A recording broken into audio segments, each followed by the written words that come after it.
Ayan, we have a unit vector. So a unit vector is defined as a vector with one unit magnitude. So ang purpose po talaga ng unit vector is simply to describe a position in space. Ano? So halimbawa, meron po tayong unit vector I. Ibig sabihin po niyan ay yung vector na 1, 0. Kaya pag meron po tayong 3i, okay, ang ibig sabihin po niyan ay towards the positive x-axis. In contrast po, kapag meron po tayong negative 3i, yan naman po ay vector towards the negative x-axis. And then yung j naman po natin ay, halimbawa, meron po tayong 2j. So ito po ay ito po ay vector towards the positive y-axis, at kapag po negative 2j, ito po ay vector towards the negative y-axis. Okay po? Ayan.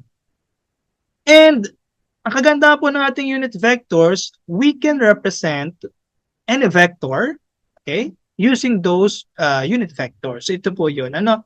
Ang ating pong vector A is represented by the x component times the unit vector I plus the y component times the unit vector j. Okay? So, pag pinperform po natin yung ating operations kanina, madali po natin siya ngayong magagawa kasi kapag po nakaganito ang component form, yung pong ating I, it means x component po yun, yung kanyang coefficient. At kapag po yung coefficient ng j is for the y component. Yan. Compute some problems, or solve some problems regarding unit vectors. How do we compute for the unit vector given a vector A? So there are two approaches. Okay, ang first one ay, paano po kapag ang given natin ay gagawin? So the unit vector in the direction of the vector A is given by this vector. So ito po ay x component ng A over the magnitude, and then y component ng A over the magnitude. O kaya naman, if ang given ay in terms of angular inclination, then ito po yung ating unit vector in the direction of A. So cosine theta and sine theta. Okay, again, dalawa po yung ating approaches. Una, if naka-component form si atin pong vector, then we have this. You need to compute first for the magnitude, and then ang gagawin po natin ay get the ratio of the x component over the magnitude and then y component over the magnitude. O kaya naman sa atin pong second approach ay kapag given po yung ating direction angle, we have cosine theta and sine theta for the y coordinate. Okay? So, sige, let us try po itong problems. Una, what is the unit vector in the direction of this particular vector? So, first, determine the magnitude. So, how do we determine po ulit yung magnitude? Kanina, we have magnitude ni A is again the square root po of A sub x squared plus A sub y squared.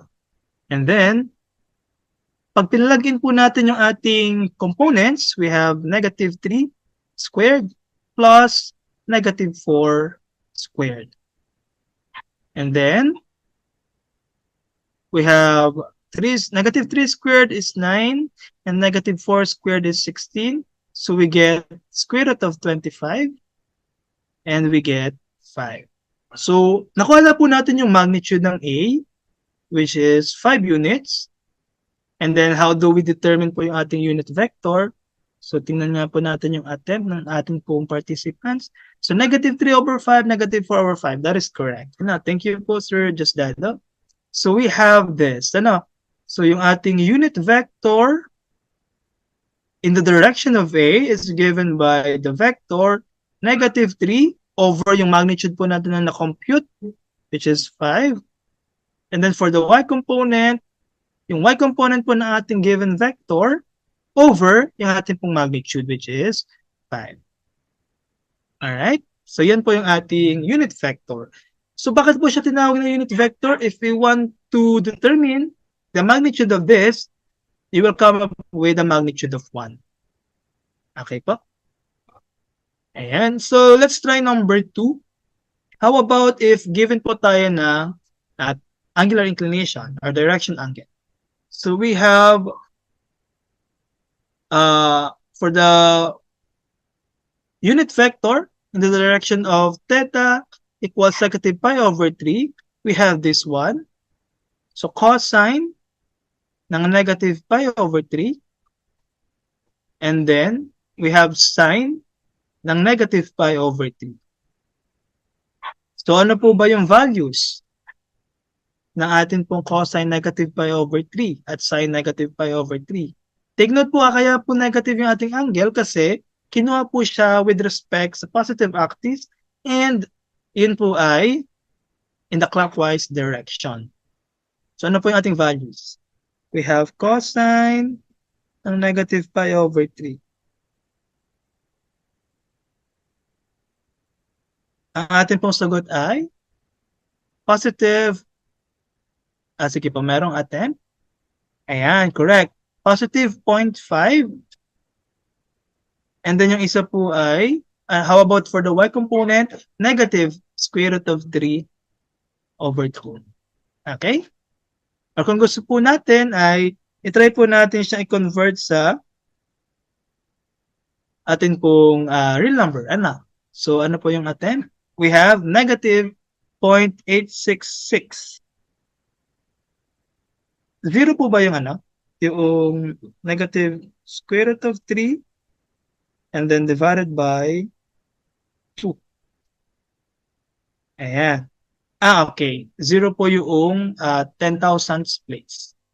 So pero ilagay pa rin po natin ano kasi sa concept po natin ng significant figures, yung zero po sa dulo, ano, kapag po may decimal point, ay mahalaga. So we have 0.5 and then negative 0.8660. Ayan. Alright.